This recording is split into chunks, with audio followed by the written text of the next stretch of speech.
Bonjour et bienvenue dans ma deuxième vidéo. Aujourd'hui, on va parler d'un sujet très important, un sujet qui nous intéresse tous, c'est le contrôle. Qui nous contrôle? Qui a le contrôle sur nous? Est-ce que vraiment on est maître de soi? Chaque fois qu'on a envie de changer quelque chose, ou un comportement, ou une croyance, ou mettre en place une nouvelle stratégie, on peut le faire facilement.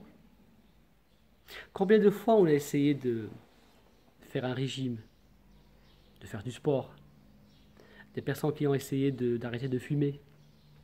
Combien de fois on essaie de devenir matinal, de se coucher tôt pour avoir une hygiène de vie bonne. Combien de fois on s'est énervé sur des choses banales et on n'a pas compris, on n'arrive pas à comprendre pourquoi on s'énerve. Et pourquoi, malgré la volonté et la prise de conscience, on n'arrive pas vraiment à arrêter ces comportements ou à changer. Pourquoi? Tout simplement parce qu'il y a quelque chose. Il y a une partie de nous très puissante qui est responsable. C'est notre inconscient. Notre inconscient est trop puissant. On va revenir sur des détails de conscient et inconscient, neurosciences et cerveau dans des prochaines vidéos pour expliquer mieux. Mais ce qu'il faut retenir, c'est que l'inconscient est tellement puissant et qu'il est vraiment difficile de changer par une simple volonté, notre conscient, beaucoup de choses. Notre inconscient, c'est là où stocker nos expériences de vie, nos vécus, nos apprentissages. Par exemple, la manière de marcher, la manière de parler, la manière de lire, la manière de conduire en fait, les émotions. Tout est stocké dans notre inconscient et c'est lui le responsable de tout. Notre personnalité, notre perception de vie, notre perception de l'entourage, notre façon de communiquer, notre façon de percevoir.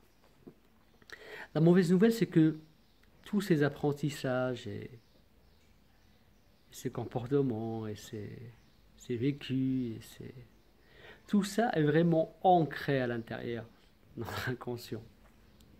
C'est vraiment ancré. Et chaque fois qu'on en parle, ou qu'on refait la chose, les liaisons neuronales se renforcent de plus en plus. Et ça devient vraiment solide. La bonne nouvelle, c'est que il y a des méthodes, il y a des manières pour changer tout ça, pour accéder à cet inconscient et avoir la main pour faire quelques changements. Changement de comportement, remplacement de croyances, la mise en place de nouvelles stratégies pour arrêter de fumer, pour faire du sport, pour chasser le trac, pour avoir une bonne prise de parole devant le public. Même au niveau professionnel, par exemple. Il y a cette possibilité. Cette possibilité, comme j'ai dit tout à l'heure, il y a des thérapies, et parmi les meilleures thérapies que je connais, c'est la PNL, la programmation neurolinguistique. C'est une thérapie qui nous aide, qui vous aide à mieux déterminer vos objectifs, à mieux défaire les blocages, à détecter les croyances limitantes, les comportements inadéquats, et à mettre en place une stratégie, des outils, des techniques pour arriver à vos objectifs d'une manière efficace et rapide, comme j'ai expliqué pendant la première vidéo. Alors ne perdez pas espoir. Il y a possibilité de se développer. Il y a possibilité de chercher l'excellence humaine. Si cette vidéo vous intéresse, vous aimez, merci de partager et de liker. Et si vous avez des questions, vous pouvez me les envoyer sur ma page Facebook, Maître Praticien PNL, Alice Mounir, Maître Praticien PNL. Et n'oubliez pas que le seul chemin pour le bonheur, c'est vous.